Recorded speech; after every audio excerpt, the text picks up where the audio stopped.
प्यारे बच्चों, आज हम हमारी रियाजी की किताब से तीसरे सबक का मुतालिया करने जा रहे हैं जिसका नाम है सही आदात।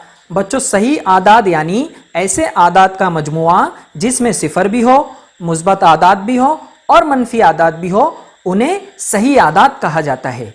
और सिफर से मुस्बत 1 का फासला जितना होता है उतना ही फासला सिफर से मनफी 1 का होता है। जितना फासला सिफर से मुस्बत 2 का होता है उतना ही फासला सिफर से मनफी 2 का होता है। मतलब तमाम आदाद यकसा फासले से बनाए जाते हैं। इसे मुब्दा कहा जाता है। मुब्दा के दाएं जानिब मुस्बत आदाद होते हैं और मुब्दा के बाएं जानिब मनफी आदाद होते हैं। आइए बच्चों, अब हम सही आदाद की जमा देखते हैं। यहां पर पहला सवाल है मुस्बत 1 जमा मुस्बत 5 बराबर कितना। तो हमको क्या करना है, सबसे पहले यहां पर लिखा हुआ है मुस्बत 1, तो मुस्बत 1 पर चले जाना है।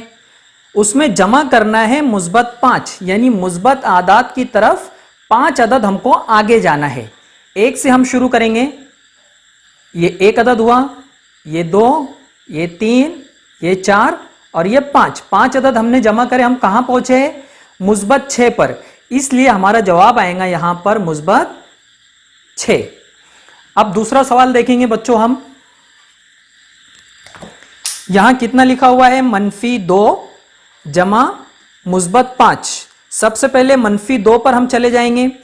उसके बाद उसमें जमा करना है मुस्बत 5, मतलब मुस्बत आदाद की तरफ हम जाएंगे 5 अदद। तो यहां से हम शुरू करेंगे। मनफी 2 से 5 अदद आगे जाएंगे। 1, 2, 3, 4, 5। हम कहां पहुंचे? मुस्बत 3 पर। तो हमारा जवाब आएगा मुस्बत 3। अब तीसरा सवाल देखेंगे बच्चों। यहां पर लिखा हुआ है मनफी 3 जमा मनफी 4, मतलब हमको पहले मनफी 3 पर जाना रहेगा। मनफी 3 लिखा हुआ है, पहले हम मनफी 3 पर आ गए। यहां पर उसमें जमा करना है मनफी 4, मतलब 3 से हमको आगे 4 अदद जाना है मनफी 3 से। तो ये पहला अदद हम गए 1, ये 2, ये 3 अदद गए और चौथा अदद यहां पर आएगा मनफी 7।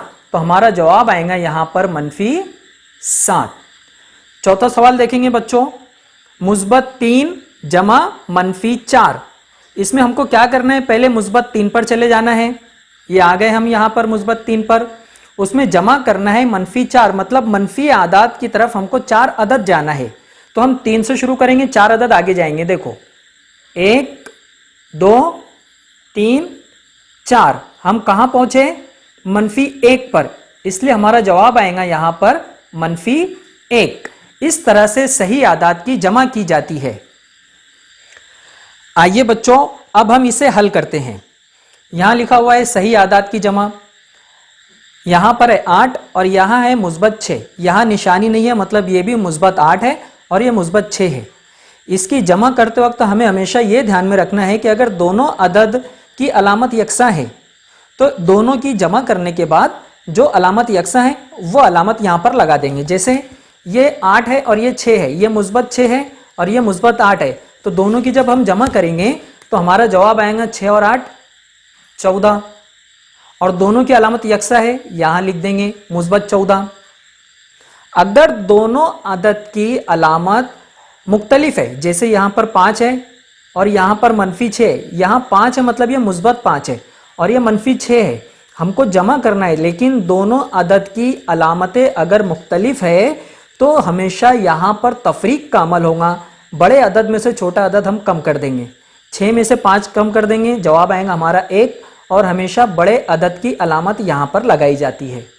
इसी तरह से यहाँ देखेंगे, ये है 9 और यहाँ पर है मनफी 3। ये मुस्बत 9 है और ये मनफी 3 है। इसकी अलामत अलग है मुस्बत, इसकी अलामत मनफी है। इसलिए यहाँ पर तफरीक का अमल होगा। 9 में से 3 कम कर देंगे, हमारे पास बचेंगे 6 और जो बड़ा अदद है उसकी अलामत लगाएंगे। तो बड़ा अदद है 9, यहाँ पर उसकी अलामत लगेगी। अब यहाँ देखेंगे बच्चों, यहाँ पर है मनफी 5 और यहाँ पर है मनफी 2। दोनों की अलामत मनफी मनफी है, तो जमा का अमल होगा। यहाँ पर 5 और 2 को मिला के हमारे पास हो जाएंगे 7 और दोनों की अलामत जो यकसा है वो हम यहाँ पे लगा देंगे मनफी 7। बच्चों, अब हम मुतजाद आदाद देखते हैं। मुतजाद आदाद सिफर से यकसा फासले पर मुखालिफ सिमतों में होते हैं। जैसे यहाँ पर है -2, उसका मुतज़ाद अदद होगा -2। यहाँ पर है -4, इसका मुतज़ाद अदद होगा -4। यहाँ पर है -6, इसका मुतज़ाद अदद होगा -6। इस तरह से अब यहाँ देखेंगे हम 47 लिखा हुआ है, कोई अलामत नहीं है, तो इसे हम मुस्बत अदद कहेंगे। -47 का मुतज़ाद अदद होगा -47। इसी तरह से यहाँ देखेंगे बच्चों, -52 है, इसका मुतज़ाद अदद होगा -52। यहाँ पर -33 है, इसका मुतज़ाद अदद होगा -33। यहाँ पर -84 है, उसका मुतज़ाद अदद होगा -84। यहाँ पर -21 है, उसका मुतज़ाद अदद होगा -21। आइए बच्चों, अब हम सही आदात का छोटा बड़ापन देखते हैं। पहले हम इसे समझेंगे।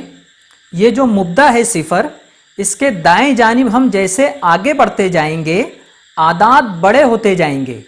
मतलब 1 से बड़ा 2, 2 से बड़ा 3, 3 से बड़ा 4, 4 से बड़ा 5, 5 से बड़ा 6, इस तरह से। और जब हम मनफी आदात की तरफ जाएंगे आदात छोटे होते जाएंगे। जैसे सिफर से छोटा -1, -1 से छोटा -2, -2 से छोटा -3, -3 से छोटा -4, -4 से छोटा -5, इस तरह से। तो अब इसको हम हल करते हैं बच्चों। और हमेशा हमको ये याद रखना है कि मुस्बत आदाद हमेशा बड़े होते हैं और मनफी आदाद हमेशा छोटे होते हैं। जैसे यहाँ पर देखेंगे, यहाँ है -4 और यहाँ पर है -5, निशानी नहीं लगी हुई है, तो हम इसको मुस्बत ही पकड़ेंगे। तो यहाँ पर एक अदद मनफी है, एक अदद मुस्बत है, तो मुस्बत अदद हमेशा बड़ा होता है। हम इस तरह की निशानी लगाएंगे। दूसरा अदद है यहाँ पर, इस तरफ है 8, मतलब मुस्बत 8, और इस तरफ है -10। अब यहाँ पर हमको 10 बड़ा नजर आ रहा है, लेकिन ये मनफी है और ये मुस्बत अदद है, इसलिए -10 क्या होगा? छोटा अदद होगा। उसके बाद हम देखेंगे नीचे मुस्बत 9 है और इधर भी मुस्बत 9 है, तो ये दोनों तो बराबर हुए। इस तरह की निशानी लगाएंगे हम। अब इसे देखते हैं बच्चों, यहाँ पर है -6 और इस तरफ है सिफर। अब मैंने बताया कि सिफर से जब हम मनफी आदात की तरफ जाएंगे तो आदात छोटे होते जाएंगे, मतलब सिफर जो है वो बड़ा है और -6 छोटा है, तो इस तरह की निशानी लगेंगी यहाँ पर। अब यहाँ देखते हैं बच्चों, इस तरफ 7 है, इस तरफ 4 है, दोनों तरफ निशानी नहीं है, मतलब दोनों मुस्बत आदाद हैं, तो हम इसे आसानी से हल कर सकते हैं। 7 बड़ा है और 4 छोटा है।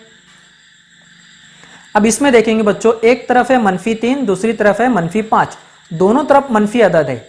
हमको नजर आ रहा है कि ये 5 बड़ा है, लेकिन ऐसा नहीं है। हम जब सिफर से इस तरफ जाएंगे तो आदात छोटे होते जाएंगे, मतलब -1 से छोटा -2, -2 से छोटा -3, -3 से छोटा -4, -4 से छोटा -5, मतलब -3 जो है वो बड़ा अदद है और -5 जो है वो छोटा अदद है। तो हम इस तरह की निशानी लगाएंगे। आइए बच्चों, अब हम सही आदात की तफरीक देखते हैं। यहाँ पर है -9, तफरीक -4। हमको तफरीक करना है, तो हमेशा ये बात जहन में रखना बच्चों, जब मनफी बाजू में आते हैं तो वो मुस्बत हो जाता है। हम इसको इस तरह से लिखेंगे, -9, मनफी मुस्बत 4, इस तरह से लिखेंगे पहले। उसके बाद हम क्या करेंगे, एक तरफ है -9 और दूसरी तरफ है मुस्बत 4, तो इसका मतलब ये हुआ कि हमको 9 में से 4 कम करना पड़ेगा, क्योंकि दोनों की अलामत अलग अलग है, इसलिए हमको यहाँ पर 9 में से 4 कम करना पड़ेगा। 9 में से 4 कम करेंगे, बचेंगे हमारे पास 5। और अब यहाँ पर हम जो अलामत लगाएंगे, यहाँ जो बड़ा अदद होता है हमेशा उसकी अलामत यहाँ पर लगती है। यहाँ पर बड़ा अदद 9 है, इसलिए इसकी अलामत यहाँ पर लगेगी। अब इसे देखते हैं बच्चों, यहाँ पर है मुस्बत 8, तफरीक मुस्बत 4। इसका मतलब ये हुआ कि हम इसको इस तरह से लिखेंगे, मुस्बत 8, मुस्बत मनफी होता है हमेशा, -4। अब हम इसको हल करेंगे, 8 में से 4 कम करेंगे, कितने बचेंगे हमारे पास? 4। और जो बड़ा अदद है उसकी निशानी यहाँ पर लगाएंगे, मुस्बत 4। इस तरह से। दूसरी मिसाल देखते हैं बच्चों। यहाँ पर है मुस्बत 9 तफरीक मुस्बत 4। हमको तफरीक करना है। सबसे पहले हम इसको लिखेंगे मुस्बत 9, मनफी मुस्बत मिलकर होते हैं मनफी, और यहाँ लिखेंगे 4। अब जब भी एक अलामत मुस्बत की हो और दूसरी मनफी की हो तो हमेशा दोनों के अंदर तफरीक का अमल होता है। तो हम तफरीक का अमल करेंगे, 9 में से 4 कम करेंगे, हमारे पास बचेंगे 5, और जो बड़ा अदद रहेगा दोनों में उसकी अलामत यहाँ पर लगाएंगे इस तरह से। अब इसे देखते हैं बच्चों। एक तरफ है मनफी 3 तफरीक मनफी 8। इसको किस तरह से हल करेंगे?